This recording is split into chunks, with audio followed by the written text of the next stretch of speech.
Hey, welcome everybody. This is Discord user Slappy White, and I'm here with Tex Hooper. And today, what is it? We're recording this live at 9 a.m. Eastern, 8 a.m. Central for some of the guys on the panel today. Welcome to Boba Breakers Backstage by Radish, the only show featuring the men and women, no women today, who rip the cards more than anyone else, who see and touch those cards, more than anyone else. These are the men and the women who understand Bo Jackson Battle Arena and what it means to you more than anyone else. Yes, I'm talking about the breakers of Bo Jackson Battle Arena, and this is Boba Breakers Backstage. Say that fast 5 times, Tex. Where all your favorite breakers come to share their thoughts about your favorite subject, Bo Jackson Battle Arena. I'm Slappy White, and here's my partner and moderator, Tex Hooper. Good morning, Slappy. It is quite early. Hey, not too early for a Pat's Blue Ribbon, apparently. No, it's never too early for that. Hey, like I always say, you can't drink all day if you don't start in the morning. My kids say that now because Tex told them that. They say it weekly. Well, it's true. Yeah. You know? Anyway, let's get into it. It's early in the morning here. Hopefully everyone's awake. Let's introduce our 4 breakers we'll be talking to today. Mainly Breaks. We have Seth with us this morning. Welcome, Seth. Thank you so much. I appreciate it just to be a part of the group and part of the breaker panel. Wonderful. Thank you for being with us. Next, we have from Card Society, we have Eric. What's up? Hey, Eric. How are you? Doing great. Thank you. What's up, Wonderful. Next, we have Jacob Luke from Lake County Cards. Jacob, how are you? How is everybody? We share a name. We got 2 Jakes here. Oh, nice. And last but certainly not least, Simo Sells. Simo, how are you, sir? Good morning. What's up, Simo? Sleepy. Yeah. What time is it where you are? Where are you? It's about 8 a.m. I am in Missouri, about an hour and a half south of St. Louis. I thought you were in Utah for some reason, but Missouri's far enough. It's too cold in Utah.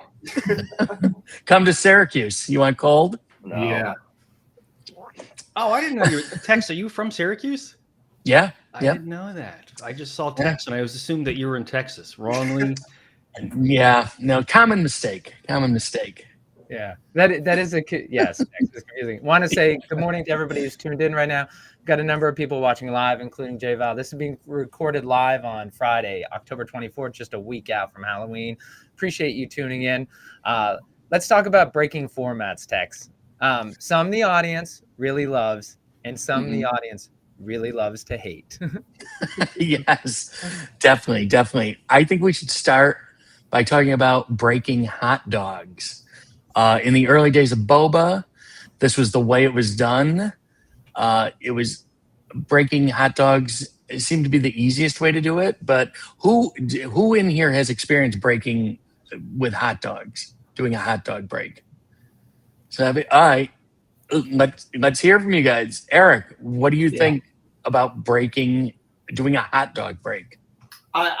I originally loved it. I loved the concept of it. And the way I did it was I would go through the pack and then reveal the hot dog at the end of the pack, which I think others have done as well.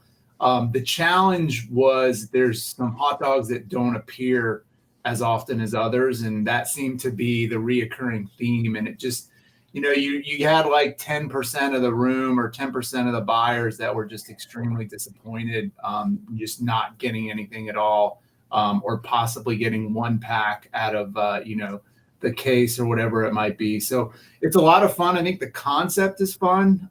If the hot dogs were more evenly distributed, I think it would be fantastic. All right, excellent. Well, it's good to know for the future of Boba. Maybe they can tweak the hot dogs a little in future releases to make it a little more even. Well, and Tex, for folks who don't know, because you and I, of course, have been here since day one of Boba, is that hot dogs were really how the Boba team envisioned breaking. That was their pitch, is that they said, this is how it's perfectly made for you to break, because it was similar to what in Pokemon, like there's an energy card, right? that I think is like, that's what decides that. And so they were really kind of modeling it on that. But to Eric's point, and Jacob said he said they were the very first ones to do a hot dog break. At Radish, we did some breaks by hot dog, but I'm interested to hear if Jacob had the same experience that Eric did, because I did as well.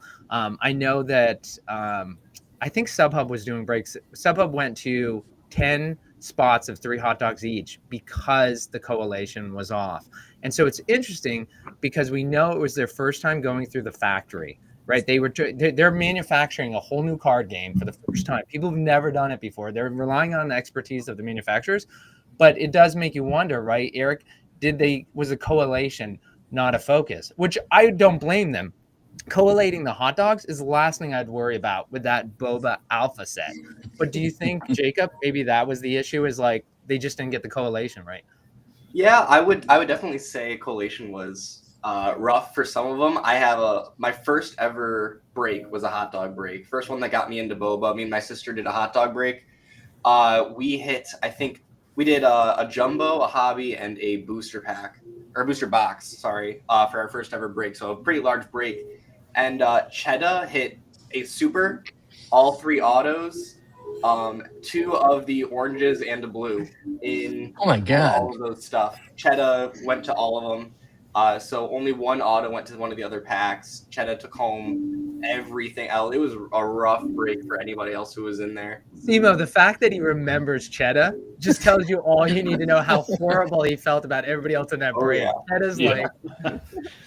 Yeah, definitely. Well, since not everybody has a lot of experience breaking hot dogs, let's move on to what I think we all, or you all, yes. I just want to know before we move on from each one, can we ask the panel, do you do hot dog breaks currently, and will you do them again? Can we just add, it doesn't have to be a long discussion. I'm just curious where everybody is.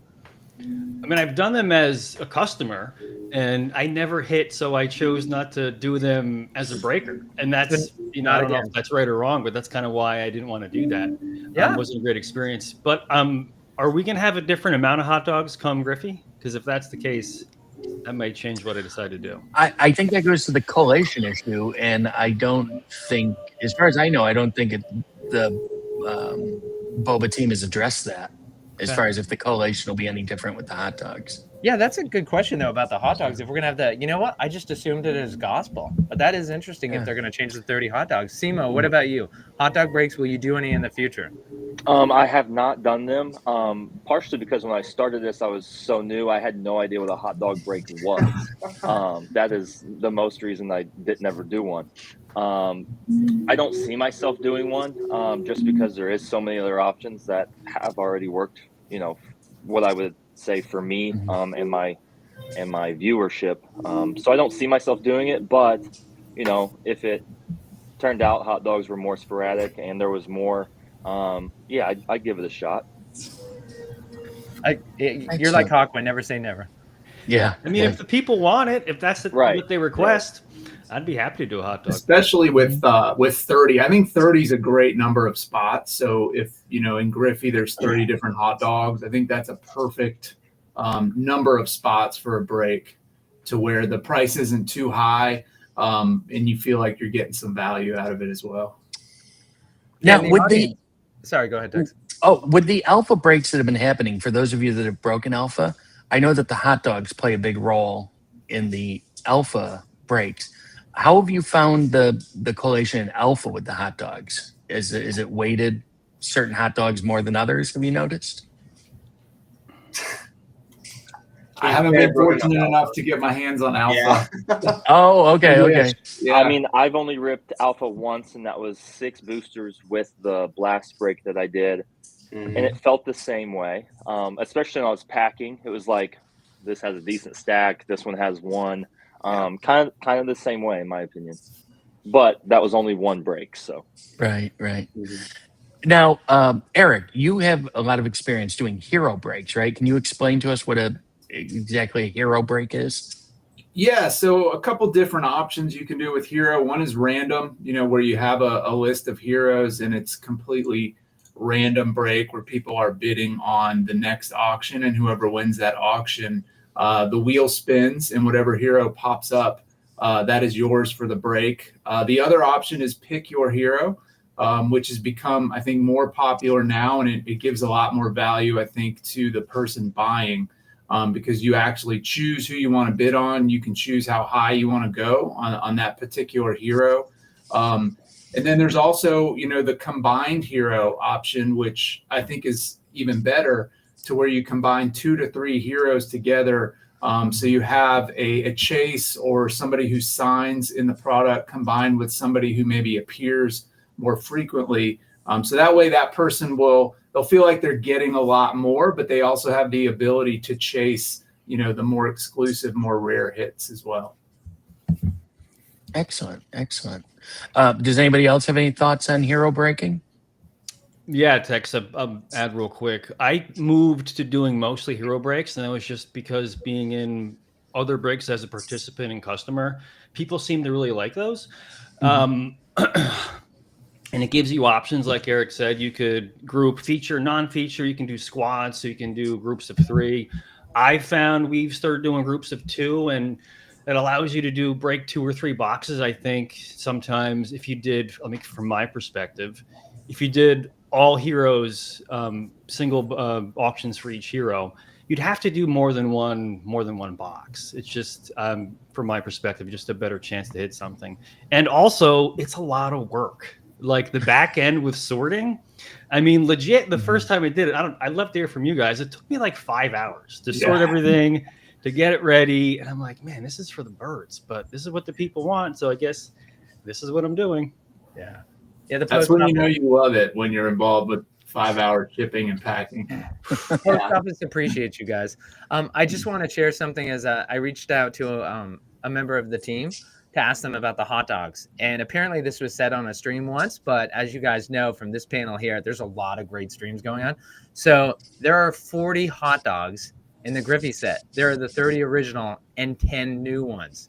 So it will be a 40 hot dog set. One point, Tex, I just wanted to make about the hero is that Radish actually used to do breaking for Home Team Heroes. And for folks who aren't familiar in the boba world, is that it's actually based on intellectual property of digital heroes. And we had digital cards. And so we would break it. And you guys are talking about the heroes. One of the complaints we heard is not everybody is like Tex, who's chasing one particular hero. And for those who, they didn't have any alpha, so you guys get your hands on alpha, well, they don't just want one, right? They want a smattering of heroes from the alpha. So that's the only downside, right, to a hero-based break, is that sometimes people are like, I don't want to get, 20 of one hero. I actually want to get, hey, I just found boba. I was too late for update. I want to get a group of heroes. So that's kind of the only time. Do you guys hear that much? Or do you, I kind of feel like as the community's matured, you just hear the loud voices who want their one, hero. And I feel like they kind of drown out the other people, but I'm curious where you guys think they are in terms of a split. Like, is it 80% want a hero or 80% just want a smattering? I don't know the split, but I'd say in my channel, it seems like, people are buying a lot more than one spot. So that would tell me, they're not necessarily chasing one guy. They're chasing the hits in the product. I'm the same way. I love Alpha. I love CC. That's kind of what I went for in Blast. But for update, if I'm joining a break, it's just whoever I'm feeling in the moment, whoever I think is going to hit. Usually a non-debut and then a debut spot I'll try and go for. And it's just kind of like I think it's that one tonight kind of deal. Nice. Another aspect of breaking is breaking by power. Jacob, can you maybe talk to us a little about that and how breaking by power works? Yeah, absolutely. So every single hero in Boba has a power on the top right of the card. I think it goes between 85, 200, and 250 if you're lucky. One card left with 250. If you're really lucky. Yeah, if you're really, really lucky. In the box on my shelf. And so usually the way that it'll divide up, if you're in a larger break, like let's say we're breaking a jumbo box, every 5 power will be its own spot. So you got your 85, 90, so on and so forth until 200. Sometimes people will add up the higher powers together. And then if you're doing a smaller break, it'll be, I know when I do like a 1 booster break, I'll have 5 all the way up until around like 165, 170. And then I'll do 160 to 188, 180 to 200. And then I'll either do random power where you just get one of those random spots, or I'll do pick your power, which allows you to kind of go, whatever. I always go for a 145 spot if available because that's a harder hit, so that spot usually goes up. Same with 160, and then they'll add on the plays as a separate spot as well. Can I ask a Great. question about that real quick? Sure. Please Hey, go ahead. Jacob, when you've done pick your power, what do you find are the ones that people gravitate towards for I bidding mean, wise? as always, it's the higher power. I haven't, but Bauer, who does our other breaks from the office where I'm at right now, he does a lot of power breaks, and his power breaks go pretty high. He usually does, what he's been doing recently is he's been adding one chaser per spot, and so he'll reveal it with 5 seconds left on the bid, so you get something with every spot. And I think I went for the 145 spot. I went for like 90 power on a 40 loose pack break. And then the 170 spot went for like $150 on 40 booster packs. So if you're adding in some extra heat, it's pretty solid, honestly. High risk, high reward. Yeah, I've never tried that. That's interesting. I'll consider it. Well, and also Eric- for folks who don't know, is that of course Tex and I played on Apex Madness at last year's National, and what everybody knows, there's certain power numbers that are very hard to complete your Apex deck. So for folks who are planning on competing, and just so everybody's aware, this is a secret that we do shows to inform. So we're not trying to keep it. I know the other Apex Madness teams would like us to, but Apex Madness and Apex Playmaker were the two elite world championships at last year National. Playmaker was you use substitution, you use plays. Apex Madness was war. It was only war. To this day, I still meet people who don't understand that. We were playing for thousands and thousands of dollars, and it was simply war. So what you need to do, though, is there are rules to your deck, and it can only be optimized so much. So you need those power cards to optimize. And that is a big reason why power breaks are important to players. Sorry, Tex, you were going to say. No, I was just going to ask Simo and Eric, do you have any experience with power breaks, or have you not done that yet? Yeah.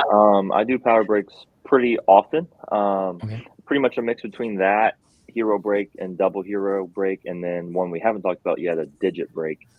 Is the three that I typically do. All right. I Eric, like go power ahead. breaks too, and I think from a breaker perspective, the time and sorting on the back end is so much less work than a hero break as well. And that's something too. You got to really factor in, what the consumer value is, the person buying the spot, and then what the time is going to be like on your end. Is it going to take 5 hours to pack and ship that break when you're done, or sorting by power with, I think there's 27, 28 different power levels.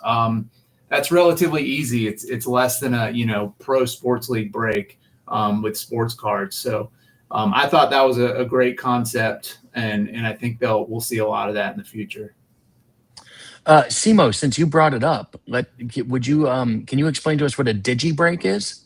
Yeah, so like Jacob just said, every card has a power in the top right and the bottom left. I don't know if you'll be able to see or not, but down here in the bottom left, there's always a card number. So whatever that number ends in, it's either going to be 0 all the way through 9. Let's just say you get number 3. Whatever card and whatever you're breaking ends in that number is the cards you'll go home with. I usually do it random because there is some slight advantage to a few spots if you know which the bow super, if you know which digit that is. That's the one everyone's usually going to pick. What digit is that? Man, I've done random for so long that I've honestly forgot, but I think sure, okay. I think it's digit 2. If I'm not mistaken, I think it's number 2. But we'll fact check that after the show. That'll be in the let's do post that. show Yeah, notes. Keep that information in your back pocket. So That's now smart. digit number 2, if you do dollar stars, digit number 2 is going to go crazy. So no, I just do a set price. Really just depends on whatever I have in the boxes for it to make sense. But they are affordable. I remember when I started and my first break was a digit break. Took an hour and a half to fill back then, and $30 something around there for. Look at that beauty. It looks like one, might be one. Yep.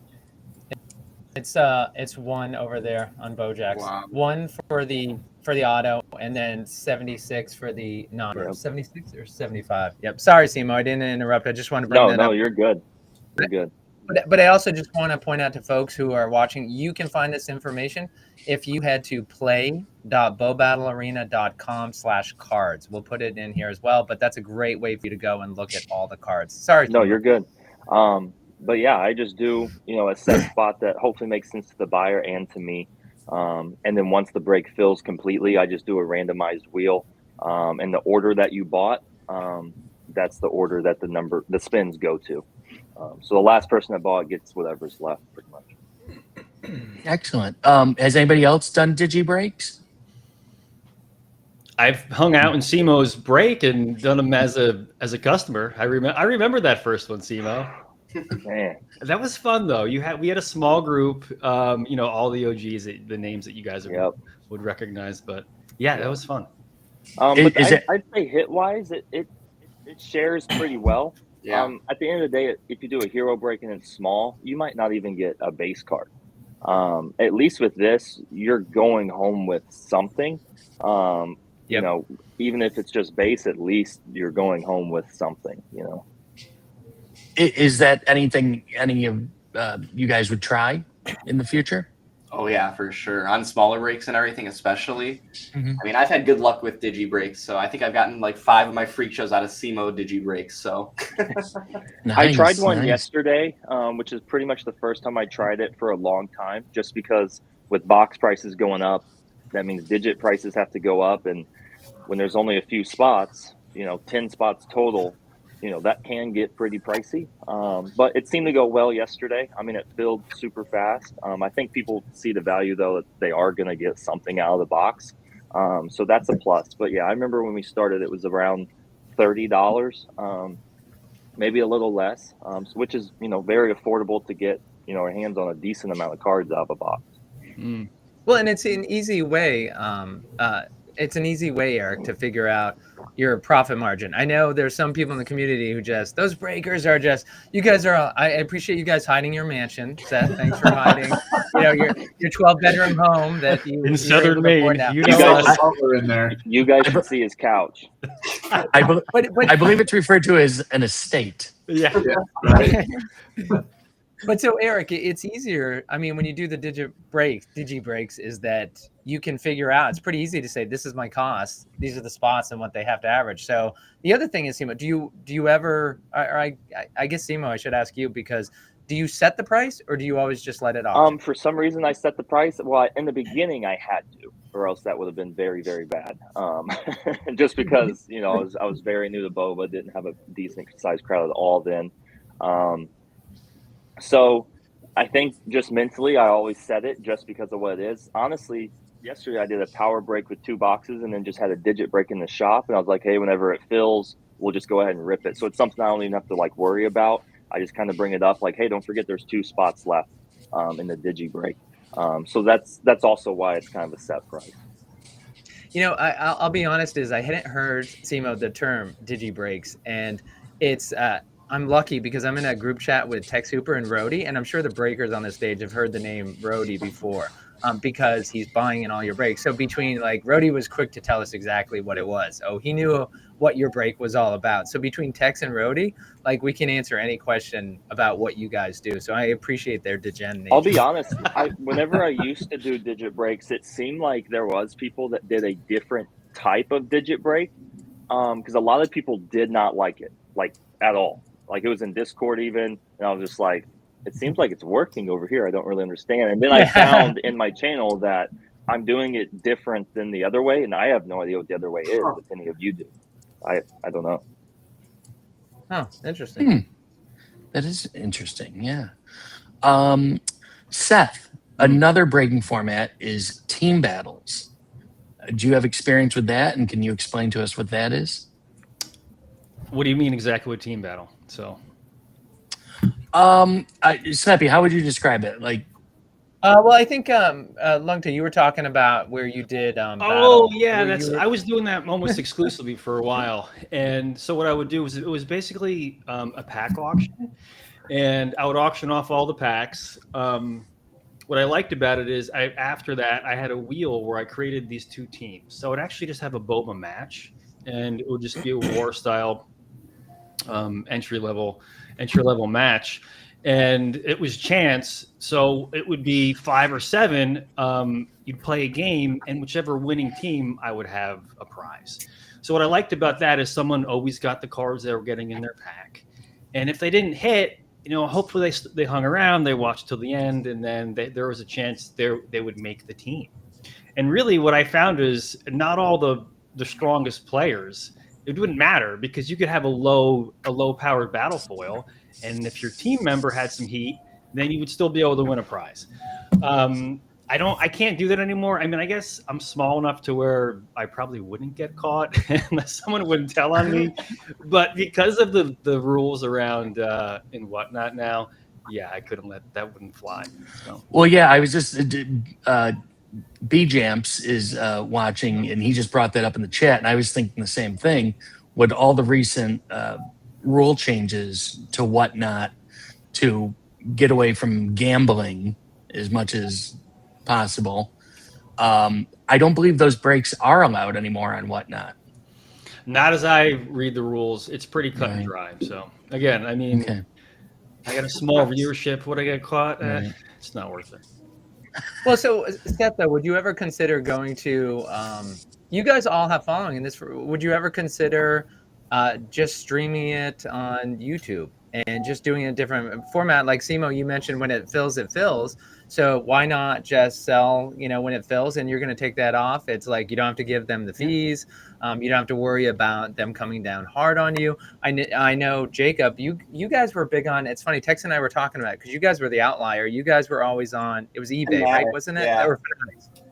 Yeah, and are you guys switching away from Fanatics, or you're just expanding more into without giving away too much, Fanatics just wasn't really working with boba, is what we were finding. Like I was breaking on whatnot at the same time Bauer was doing a lot of stuff on Fanatics, and there was just something about the whatnot community that seemed like it was everyone on boba. Our Fanatics community was all pretty much local people that are in the shop playing boba, people who are on Bazooka, people who were like close friends with us. They were the ones buying the spots. I think I had to go in and buy a spot every night.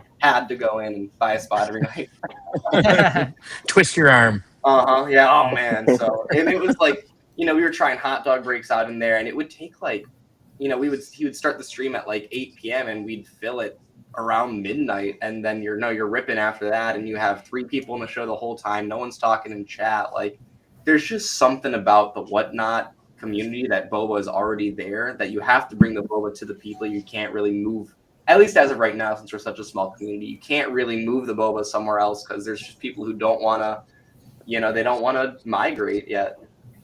Mm-hmm. Do any of you have experience breaking on eBay? I know eBay Live has their thing. How does that work? Have any of you it's a lot of work. Their back end system is nowhere close to where Whatnots is. I think they're trying, and they keep making updates. But their platform is built off of their auctions on their website, and they're kind of bolting on the breaking piece to it, to where it makes it very difficult, especially if you're going to have 100 spots with different character names. There's a lot of manual input on that data. Within Whatnot, the back end, you can copy and paste a spreadsheet pretty much within under a minute. You can have a break set up ready to go. With eBay, you're talking about probably an hour of just data entry, getting things set up on the back end. And then the buyers, they don't have nowhere near the buyers that Whatnot has on their platform. And I've done single shows. I've done every sport under the sun breaks on eBay. And it's just the bids are low. There's not a lot of people on there. The interaction isn't as fulfilling, I would say. And that's part of why I do it, is I enjoy the community aspect of everybody in the room. I mean, a lot of them are my friends now, so it's not even about, who's making money or who's getting what card. It's just kind of about hanging out with a small community of like-minded people and ripping product. And I feel like with eBay, that was missing. There wasn't that community aspect. I wasn't sure who was in the room, who was not there, and so it just wasn't as fulfilling. And then I've kept an eye. I believe there's one company right now doing auction Bo Jackson brakes, and the spot prices are just significantly less than what they are on Whatnot right now. I've found too, I have very little experience with being a consumer of eBay Live, but I found that it's very hard to find the eBay Live stuff. And the only time I've really interacted with it is when I've had something like sent to me directly, basically. Like when I log in, I'll get an alert that like, oh, this is happening live, and I can click on it and go in that way. But to just like just to go to eBay and try and find the live and like who's on and who's not, it seems very difficult. It doesn't seem like there's a smooth process. Tex, what makes me nervous about eBay and why I wouldn't invest too much into it is that eBay is such a large corporation, is that they understand what's happening to breaking. They know that, Fanatics top said the future of distribution is breaking. So that's where the industry is going. And so there's a lot of money to be made. That's why eBay's interested, obviously. But eBay is so large that Whatnot is fighting to survive. They got to stay ahead of regulatory restrictions in all 50 states. And you can see a company that wants to survive and wants to thrive, and they'll do anything to do it. eBay is a classic case of if it gets to be too big of a pain in the butt, they're just going to drop it. They don't mind spending $1 billion on something that doesn't work out. And so that's the only problem I see with eBay is like, I don't see the fight in them. I don't see them, a guerrilla group of people in head of that organization making decisions. Because to your point is that when you were saying, Eric, that there were an hour of prep time, I mean, it's a non-starter. If we were just talking about how much work it is for you guys, I mean, why would you go to eBay that is not a better name than Whatnot in the brake space and add to your burden? Like that's a non-starter, and you guys are the ones who are going to make the decision whether eBay survives or not. The one thing I do like about eBay and Fanatics is they vet the sellers. You have to go through a multi-level interview and training process in order to be approved for even to list brakes on eBay. And same with Fanatics Live. With Whatnot, anybody with a phone can pretty much go live and start selling. And so you do have to have some sort of level of trust, especially with a new product like Battle Arena, which has brought, 20 new breakers, I think, in the last couple of months. Whereas with eBay and Fanatics, you have an account manager who sort of helps you with things and can answer questions, but also they're watching, I think, very closely in terms of what's going on and making sure that things are on the up and up. I don't know if this was news to me. I just found out about this last night, and I don't know if any of you know about this, but if you're familiar at all with eBay and sports cards, Probstein auctions, they're the biggest sports card seller on eBay. They've done almost $1 billion in sales on eBay. As of, I think it's today or yesterday, maybe, they are off of eBay. And I think it's by December 1st, they're starting their own auction platform called Snipe. So Probstein is now gone from eBay and will be opening up their own auction site. And I wonder if they will be getting into the breaking phase too. But I wonder like how that's going to affect cards on eBay going forward and stuff, losing like such a big seller like that and such a big source of revenue. And what you guys think about that, if anything. I mean, that's a really good question. I guess it depends on how loyal their current customer base stays. So if you've used them in the past, you're super happy, you get good prices. And I've used some companies that I find do really well, and I'm happy to send my cards to that I don't list on my eBay store. And then, I think that's the big thing. And maybe you send them to them and they run their own options and they're not quite getting the amount that you're used to getting. So there are plenty of other auction houses that are big enough to where they have the eyeballs, and I would probably just send them over to eBay because we know that for an auction style, it's just going to have the most eyes. But I'm curious about it, and interesting name to choose, by the way. Yeah. Yeah.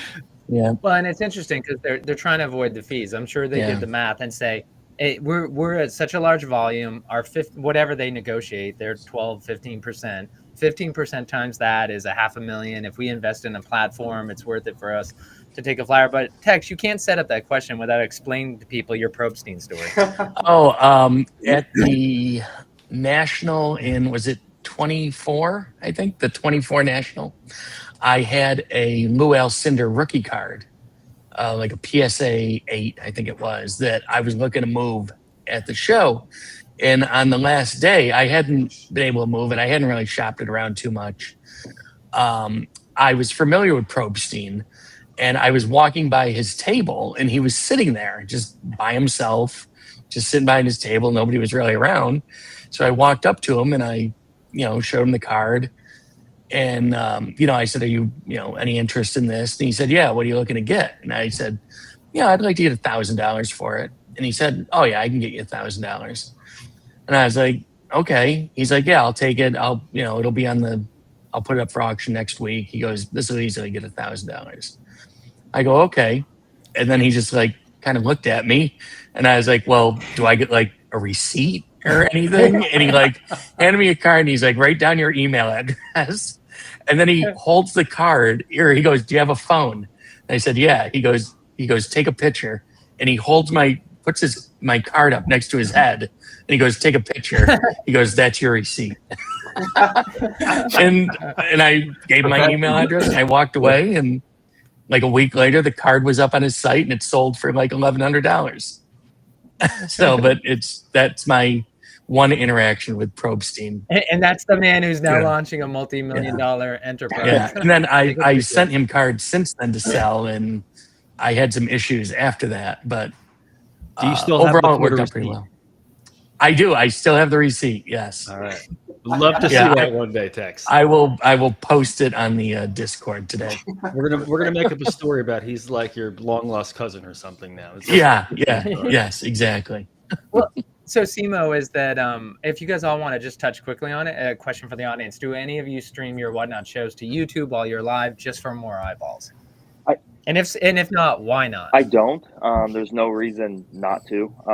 I think easeability is the main reason. Honestly, I wanted to wait till I had my setup how I wanted it before I would do that. Kind of to that point now. So I do plan on looking into it and just seeing the easiest way to do that. I don't know of many people that do it. I don't necessarily know why. It might be the easeability reason.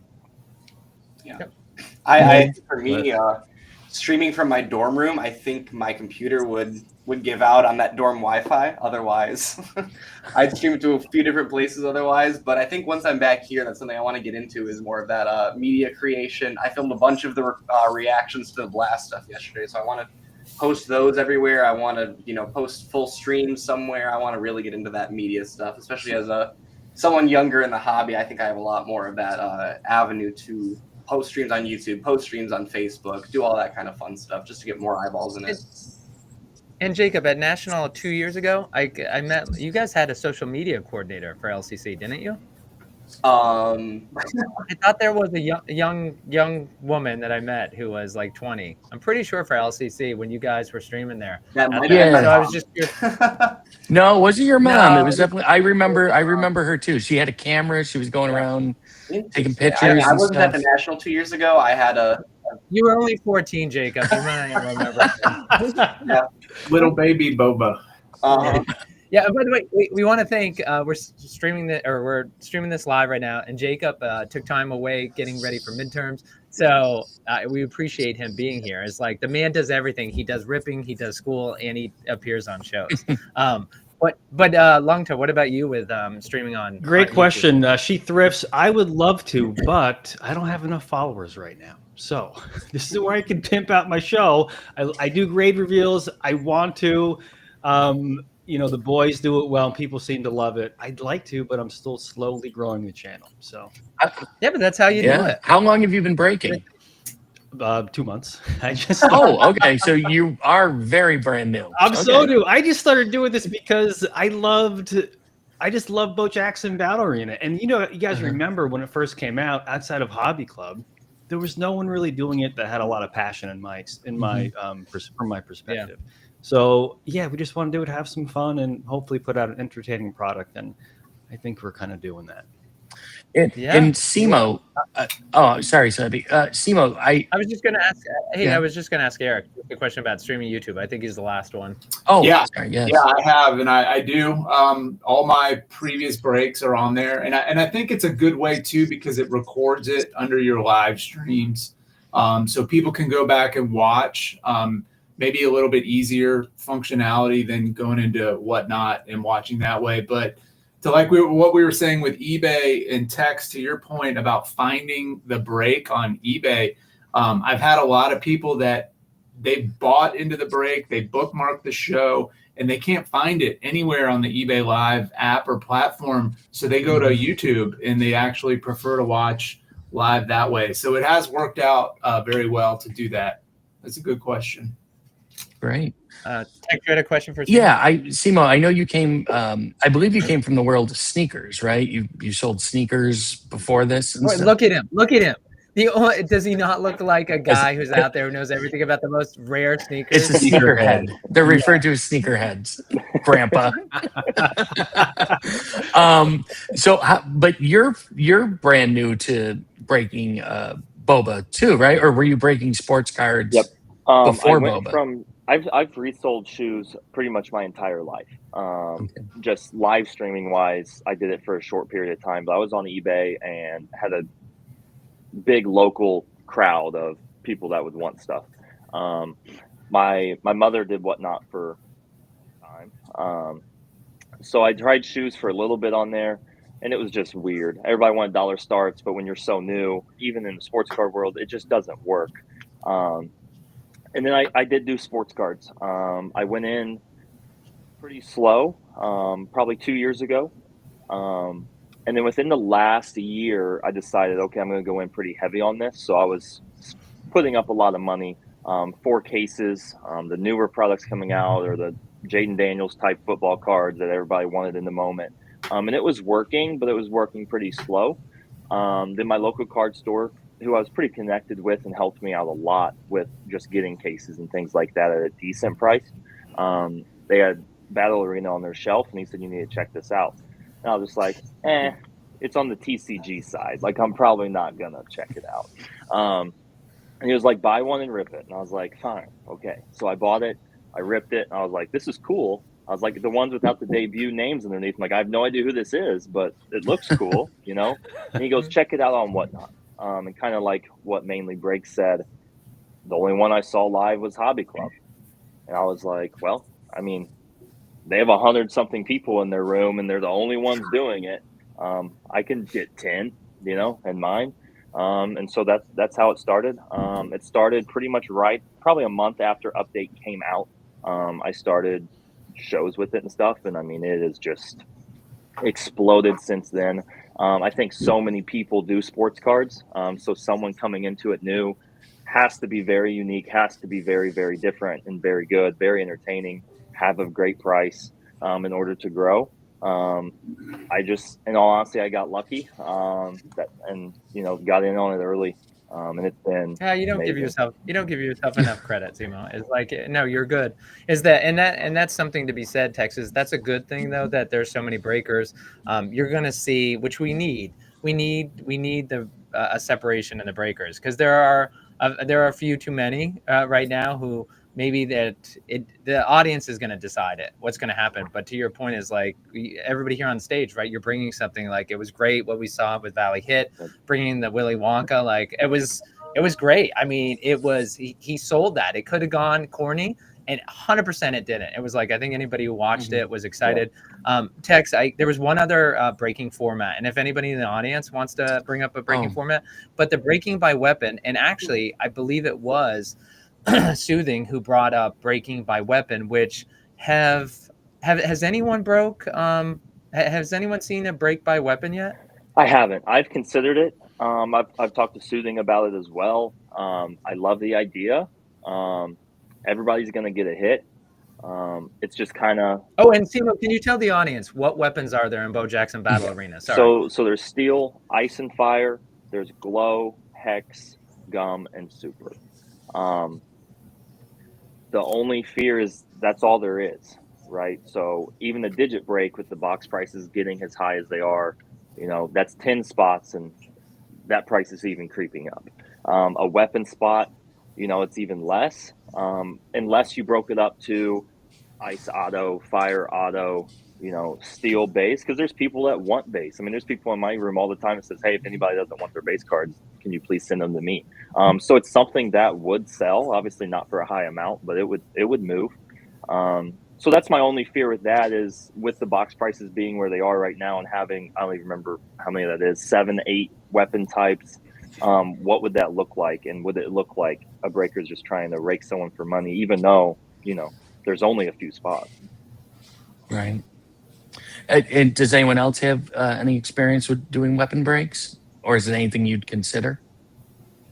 I don't think I'd ever do a weapon break. Yeah. I think that's too small scale for me personally. I think power breaks is right in that perfect niche of like, if you're going for the nukes, if you wanted that hex spot, let's say you want that hex, that gum, that super spot, you're already going to be someone who's paying for, a power spot, and you're getting the specific power you're looking for.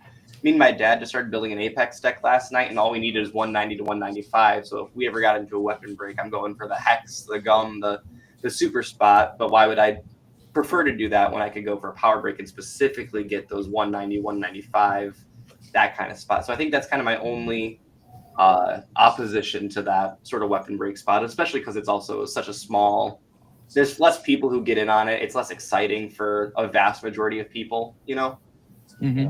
I think if you do the small version, right, like 7, 8 spots, just one spot per weapon type, I think insurance-wise, it would really help out. Maybe eliminating that whole concept, or really helping. Obviously, the super spot's going to be the one that's give or take, unless you match that with another spot. But then they would just crush the break if there was a super in ice or whatever. So that's something else too. I think is part of that reason, is looking at weapons. But Yeah. Oh, go ahead, Slappy. No, I was just gonna say that's interesting. So I think what I'm hearing from you guys is the weapon break is intriguing. You just got to find a way to bring the cost down, so it's not going to. Yeah, it'll be interesting to see with this group of people. Like, I think you can come up and like there are subgroups or something. Sorry, Tex, go ahead. I was just going to say there's an interesting audience question from the Javel, I believe it is. He says he's asking, how many cases do breakers end up with after a product drops? He's always been curious. Depends on how much gas you have in your car and how much time you have off. Because you got a lot of driving to do. or how much shipping you want to pay. And how much shipping you want to pay, and how fast you are on eBay, because it's hard to Zero. Yeah. Yeah. I mean, I've scrapped and clawed for every bit of wax I've been able to get. Like, I have no allocation. There's no local card. There is a local card store by me that had Alpha Update, because nobody knew what it was. It was just sitting on their shelf. Even the staff didn't know what the product was, which was unfortunate. So I bought them all out. I bought everything they had. But I'm buying on eBay. I'm buying on any website. I've bought from Amazon.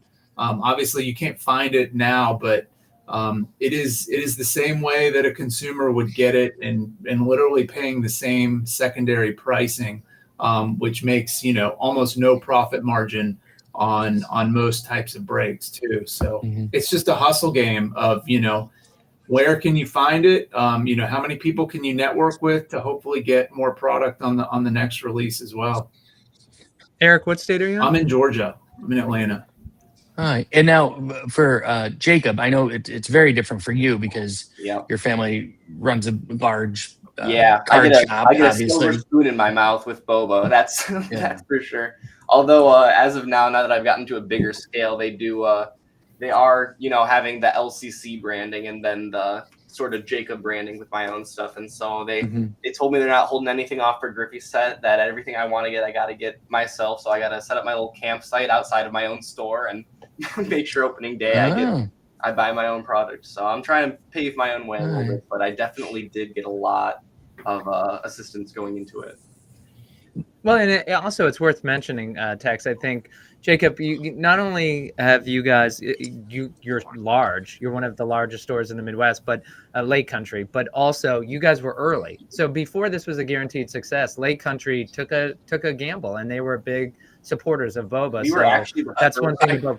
Yeah, I was going to say, I think you were actually the very first one, right? Mm-hmm. National 2024, we were the first ever people to break boba on, I think it was TikTok, I want to say, and Fanatics.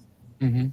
And I think you were one of the very first to even to sign like a purchase agreement with Black Packs at that time for the product. Yeah, I remember getting dinner with my family, and they were showing me all these boba cards and trying to talk me into it, and I was so against it. I'm like, this is the lamest thing ever. I do not care about it. Look at you now, Jacob. Look at you now. Oh, yeah. They bring it up all the time. They're like, remember when you didn't want to get into alpha? And I'm like, I know. Don't remind me. Yeah, but it wouldn't be valuable if everybody knew it, because then everybody would have bought it and they would have printed enough. By the way, I will say, of course, Lake Country got this, is that for folks who don't know, the signed autographed Bojack's poster behind me, that went to there it is. That went to every store that agreed to carry boba. That was an enticement. First, Bo Jackson was at this meeting with these card shops saying, carry this product. And you got to take a picture with Bo. You got this autographed. I mean, it was crazy what they were offering. And to think that not every store would sign up. But also, we'll talk about it another time, but if you're a geek, and you know what I mean by a geek, every geek got one of these posters, no charge. So that's another thing. If you're in the boba community, you definitely want to find out about what's a geek. Yeah. Sorry, Tex. Jacob, I was in and out of your break yesterday, which was phenomenal, and I just love that your mom was there and your sister was there, and you guys were kind of taking turns doing the break and stuff, and your mom was in the background playing the game while you guys broke and stuff. I'd love to see more of that with you guys when you guys break. That was pretty neat to see the interaction with all of you and stuff, and it's something we definitely want to do going forward. We got a few more blast boxes. We got some jumbos and everything getting ready. We got some blast boxes. We got some jumbos. We want to do another one of those kind of breaks where we have people playing in the background, where we got chasers. We got a lot more alpha stuff coming along. So we're hoping to do more of those chasers. The hot dog chasers went really well. We, for those of you who don't know, every single hot dog spot, because blast boxes aren't guaranteed to have any cool hot dogs, we wanted to, really give it some oomph. So every single hot dog spot, we only did 30, so alpha and update hot dogs were combined, but every single one of those got a chaser from alpha in a slab. So we had like a Mean Joe Green Glow auto. We had I can't even remember who else, like Alan Wrench Orange Battle Foil. We had a bunch of sweet stuff in there, so that was really cool to add that on to Blast. Made it really special. As far as distribution and everything goes, and what we were kind of just talking about before, have any of you looked into trying to buy from a distributor? They don't have anything for future product. Yeah, I do have allocation with boba. This will be the first set where I have it, obviously, like from the beginning, so I have no idea what I'll receive. I mean, I had to put a request in, kind of just like every card store would have to, but it doesn't mean that's what you're going to get. Right. So I'm still going to be at every single store within a 200-mile radius, the day of.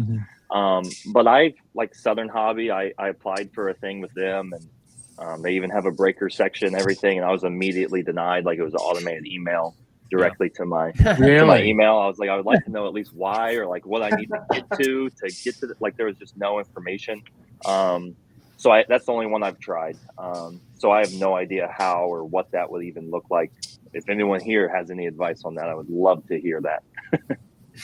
It's always been, the response I've gotten has always been it's brick and mortar only. So even distributors who have it, they're only selling to card stores as well, which I get it, but I think that's super unfortunate because, like my experience, the card store, they don't know what the product is. They don't market it. They don't promote it. They don't talk about it enough. And, just between the four of us, like how many thousands of people can we instantly get this product out to by ripping it on Whatnot and talking about it and explaining what it is and why it's so cool and why we love it.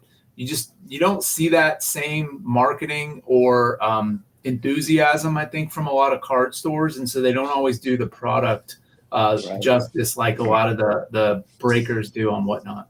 I mean, Plus, I think. Hey, Sorry.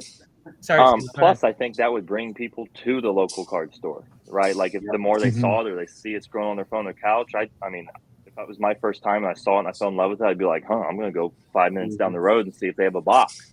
So I think that would only increase, eyes for sure. Do you? Hey, Tex. Yeah. No, Tex. We're getting close to the end. I want to we got to fit in these next couple questions because Jacob, how much longer do we have you for? I'm good for a while. I just got to drive down to Chicago eventually, man.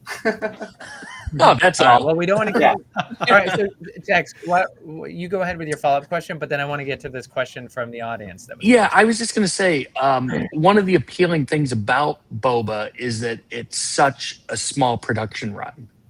That helps the value and everything of the cards. The cards are, limited. There's, no reprints or anything like that as far as the TCG side of it goes. As good as that is for the product and for the collectors and everything, do you think that is the main hindrance to the distribution side as to why you're not able to get product either through a distributor or, you're having to track it down on eBay and Amazon and, drive all over the state hitting various card stores hoping they have it? I enjoy it. I hope the print run stays the same. Yeah. Okay. I enjoy it not being easy. It also makes it fun, in my opinion. I do feel bad for the smaller breakers that want to do it. It's nearly impossible. It's at this time point, right? When Griffey comes out, that would probably be the better time to start versus right now. But I think it increases everything. I think it increases value for each and every breaker, increases value obviously on boba. And it makes everyone want it more. If it was just sitting on every shelf at Target like every other sports card, I think at some point it would just sit there just because it's always there. So I love it. All right. Is that a consensus with everybody that you think the production should kind of stay where it is? Yeah, trust me, I want more. Yeah, as much as we want more, without more, watering down the product, though. I mean, I think that's part of what they're doing. Parallels and stuff.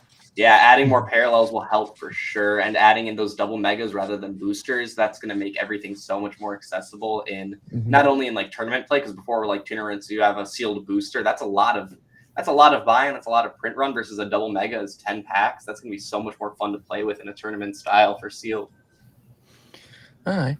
Slappy, did you have some audience questions you wanted to get to?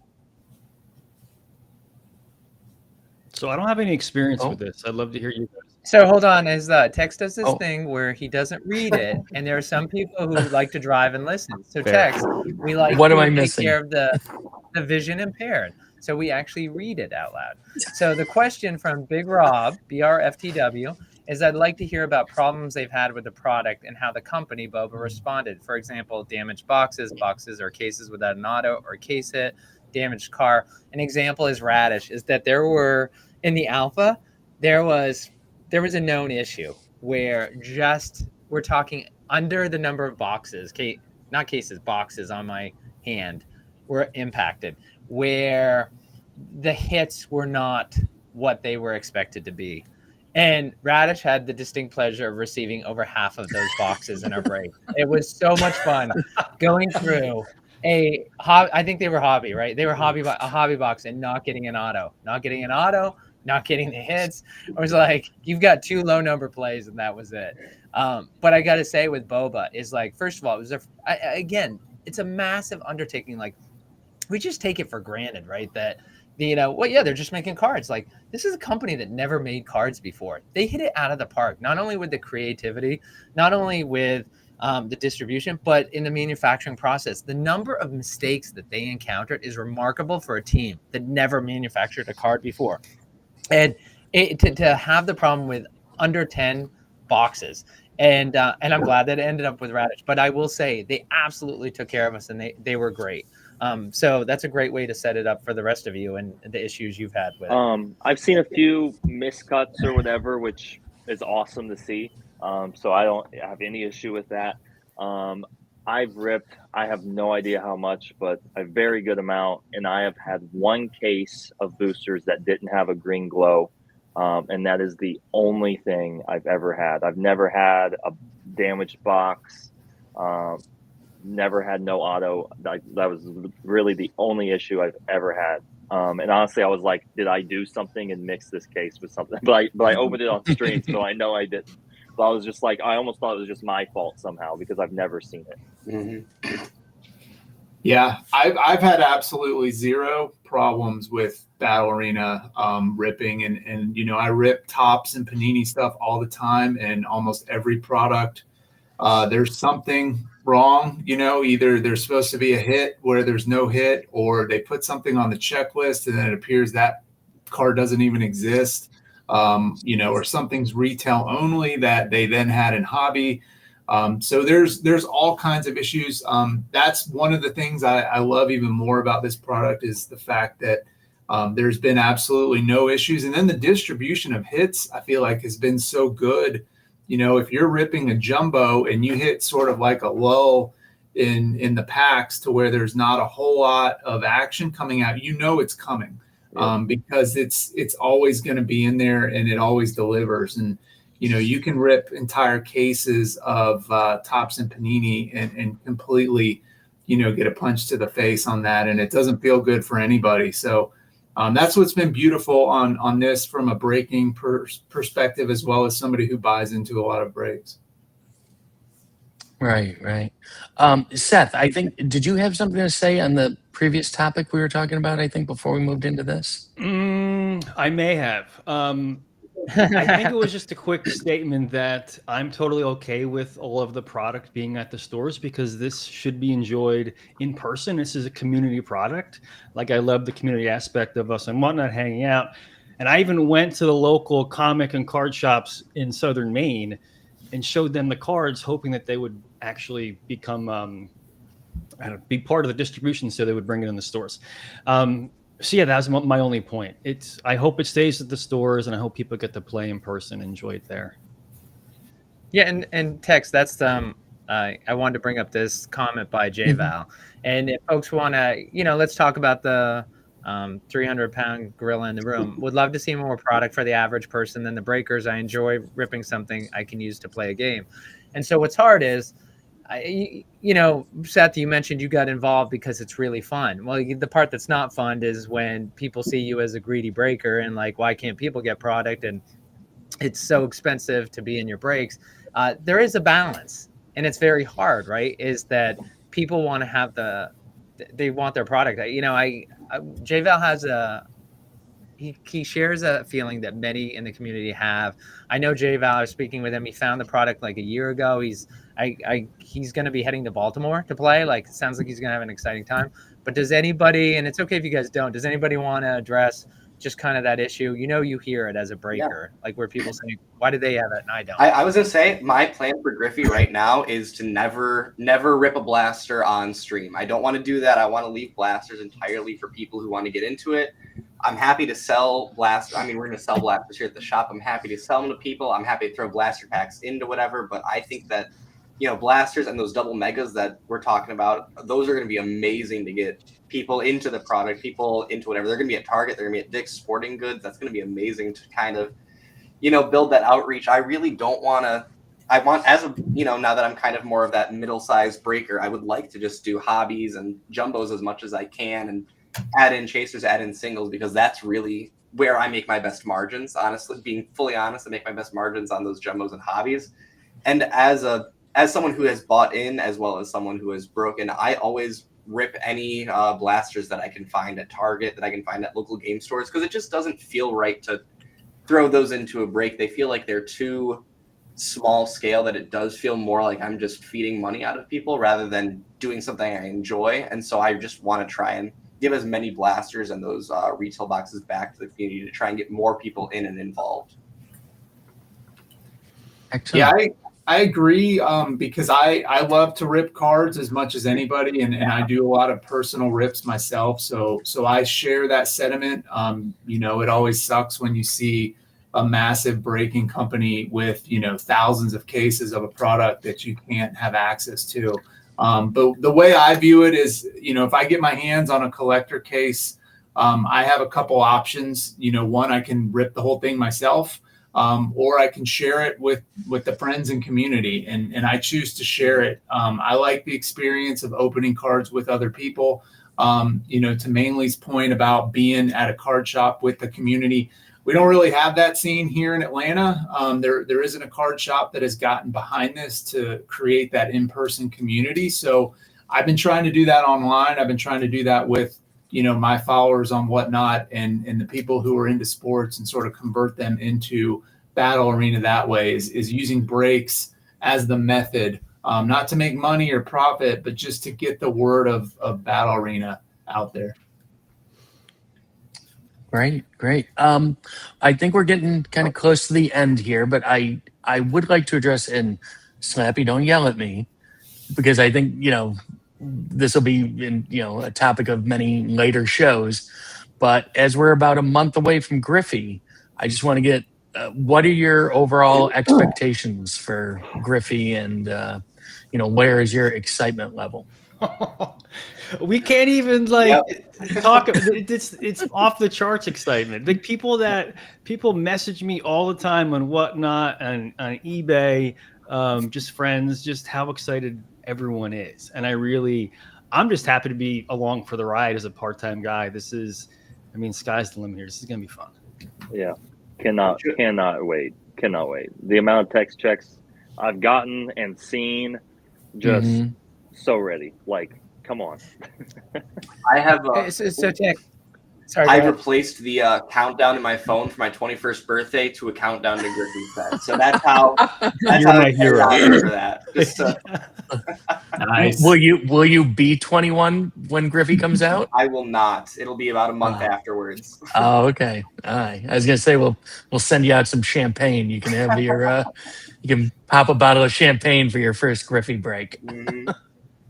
Tex, since you went there with Griffey, Yeah. is one of the questions, of course, we're going to be doing another Boba Breakers backstage this Sunday night. And so the question is going to be, is the Griffey set the greatest set of all time? I think if you look at the alpha set, people, the first, they're probably going to say that. But if you want to step back, other than the first, look at the heroes who are in it, is that it's hard, right? Because so one of the things that's different between Boba and Topps is Topps has to put every Miami Marlin in that set, and you're going to be pulling crap that nobody wants. And with Boba, right, they go back through history and they pull it's just, again, for folks who are not familiar, I've never done heroin, but I can imagine, this is what doing heroin is like. Is opening a Boba box, and I've opened Top stuff, and it doesn't even compare. Is like when you rip Boba, you're going to be when you see that silver battle foil. Even now, when you know the value of a silver battle foil, you're still excited when you see the silver battle foil. It still has that emotional high that you get, and it hasn't been lost. So I with the Griffey set though, by the way, it's not the Griffey set. It's the Mo Rivera set. People just incorrectly keep calling it the Griffey I like set. that. Fanatics, baby. So do you guys think, and this is just guessing what they're going to come out with next sets, but when you look at these heroes in this next set, do you think this is going to be the greatest set of all time to ever come out of Boba? And of course, we'll never know it for 20 years. People will be excited for the next set and the set after that. But it won't be until 20 years later when we look back. When we look back, will we see this Mo Rivera set as the greatest set of all time? Potentially. It blows my mind how they were able to get the heroes, the athletes, the caliber that they have so quickly. It just doesn't make sense to me. And 2 words: Bo Jackson. those are 2 really powerful words. Yeah. Oh, and one more word: money. Yeah. That'll work too. Yeah. Yeah, I don't know. I'd be scared to say that like, yeah, but who knows what's next? Like, we know Tecmo Bowl's next, but like, let's just say after Griffey, after Tecmo, yeah. after Griffey update, assuming Griffey update. I mean, Michael And don't Jordan forget- exists, guys. And his No. contract is up with Upper Deck. Yeah. He's a free agent as of next Mahomes year. as well. Mahomes between the Tops and Panini, like between there. I mean, it could Is be absolutely monstrous. Mahomes' contract is up next year too? Actually be up for the Tecmo Bowl set. So I am praying hard, but I'm also gonna have no money. So I'm also like, either way, I'm cool. I didn't know that about Mahomes. Oh, that's interesting. Yeah. So it could be wild. Tex, before you go to everybody for their final Yeah. word, I did want to share one thing, is that for folks who don't know, that Big Rob, BRFTW, he's watching us live. He's also, you can see him in the chat, but he has put together a price guide which pulls all the eBay pricing. And right now it's updated with everything other than the cyber cards, the rookie cards from National, and the sidekicks. So you can find the pricing for all. So you can see right there on the screen, it's got Bo Jackson and Wonders. And so what you're going to do is you just click on the Bo Jackson. You can go through and, like, for instance, I brought up the Big League Chew. And what's amazing, Tex, to see this data that's coming in is the last 30 days. You look at Young Gunner, the last sale was $5. So that's crazy to me. That's that you insane. can get Big League Chew cards. Yeah. So it talks about the average, and it's interesting. The Big League Chew won. The last sale was 10, but the 30-day average price is $93. I need 2 of those to finish my set. How did I miss a $10 one? Damn it. So the key is, if you're looking for pricing on it, a quick, easy place to go. I want to give a shout out to Big Rob. He does a great job building this. He's the most brilliant developer, but we're just waiting on the checklist from the Boba team, and we'll get the cyber and the sidekicks and the rookies in there. But if you head over to radishpriceguide.com, it's kind of a cool place. You can also sort it by grades. So you can say how many grade 10s they are. What are they selling for? You can put in different ones. So I just want to give a shout out to Rob for that great work. Yeah, Rob's awesome. Yeah, well, this has been awesome. Thank you all for being with us today. And let's get to any last words. Seth, let's start off with you. And have I been calling you the wrong name this whole show? No, that's my name. Oh, okay. Because Slappy's calling you Lungta, and I'm calling you Seth. And it's AKA. I've been Lungta for however long the Discord's been up. Only final words is super happy to be a part of this. I love seeing everyone smile when we talk about Boba. It's just genuine happiness and joy. It's really cool to be a part of. So thanks. Excellent. And when is your next stream? When are you live? Every Sunday at 6. Actually, I changed it to 6:06 because I saw Simo had these weird digits. I'm like, why is he doing 7:07? I'm going to do that because Simo's doing it. So they all say 6:06. Do you want me to tell you why I do that? It's a secret. Yeah, tell us why. Because like whoever I follow, if I go on the hour at 6, there's a ton of notifications with who's going live. So I either do it at 59 before all those notifications on whatnot come through, or at like 6:01. So everybody sees the notification, hopefully more than like when they got 10 people going live. Oh, you're a smart guy, Simo. Okay. So now we all just have to pick a number. Don't do 6:01. We all got to go. I'm 6:06 because it rhymes. That's great. Perfect. Perfect. Excellent. Well, thank you, Seth, for being with us. And I'm sure we'll be talking to you in future shows. Thank you. Simo, final words. Seth said it pretty good, but I can't believe I'm here. I'm so grateful. I absolutely love the product. The community is second to none. There is no community like it. So all those people that don't know about it, I can't wait for them to be a part of it because it's truly, truly unbelievable. I wouldn't be here without people like you. I appreciate you having me here. Yeah, we go live a lot. It's kind of random. But we plan on going live today at some point early afternoon around 2 or 3 o'clock Central. And we're recording, we're live actually at, around 10 a.m., 10 on Friday morning. Yeah. So it's 10 o'clock Eastern on October 24th. Yes. Thank you, Simo. Jacob, final thoughts. First, I'd like to say it's not the Griffey set; it's the Antetokounmpo set, but no one could pronounce that, so they had to make it easier. Oh, just say Giannis. Oh, that's true. Well, there's 5 Antetokounmpos in this set. What? Oh, that's true. It can't be Can't have anybody one else. without all of them, right? You could say Giannis is. Have you yeah. seen some of the names in I the think it's Griffey set Gianni. for the Giannis cards? Yeah, the type of something. Wait, what's that, Seema? No. What are they? One of them's like Anteta what? It's onto the K, onto the or onto the something K, onto the something A for Alex, Kostas, and the others. It is great. Oh, excellent. And are they all signing? They're all signing, correct? Oh, yeah. Giannis said that he'd sign if his brothers could sign too, and so they're all of them are in there. That's amazing. I'm sorry. Continue, Jacob, with any final Then, thoughts. yes, here. I'm excited to be here, man. I've been so grateful to this community for giving me a good shot. I want to really try and amp it up coming up here with Griffey sets. So look forward to seeing some bigger things and hold me at a high expectation so I can meet that. Excellent. And when are you live again? When is your next break? I have zero clue. I'm on fall break right now, so I'm all over the place. But I'm hoping next week I either stream Tuesdays, Thursdays, or Fridays. So hopefully one of those days. Excellent. And I just want to say I've met your mom a few times at nationals. She's a riot. You got to get her on doing breaks. Scary lady. Yeah. I think she should do some breaks. I think she'd be a lot of fun. Absolutely. All right, wonderful. Thank you. Eric, final thoughts? Yeah, been enjoying this ride as much as I possibly can. I've almost abandoned almost all my planned sports card breaks for Battle Arena over the last 2 months. And I've been trying to hold down the morning shift. I like ripping early.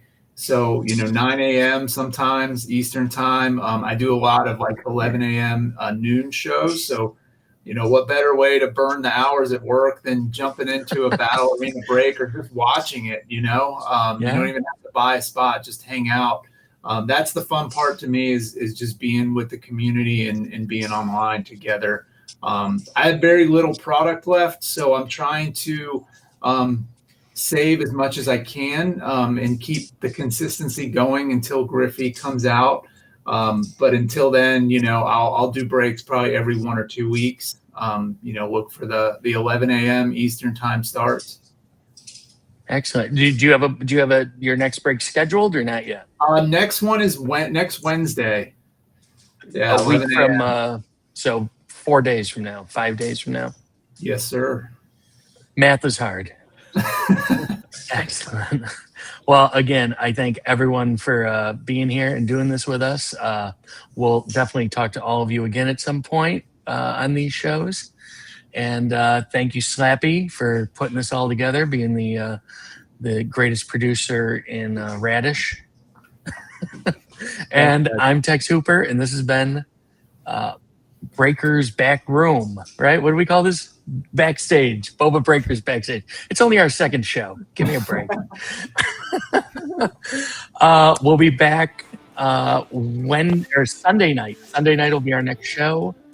We'll have a whole other group of breakers with us, I believe, to talk more about the world of boba and the world of breaking. And this has been Radish Digital with a J. And thanks a lot, everybody. We'll talk to you soon. Seacrest out.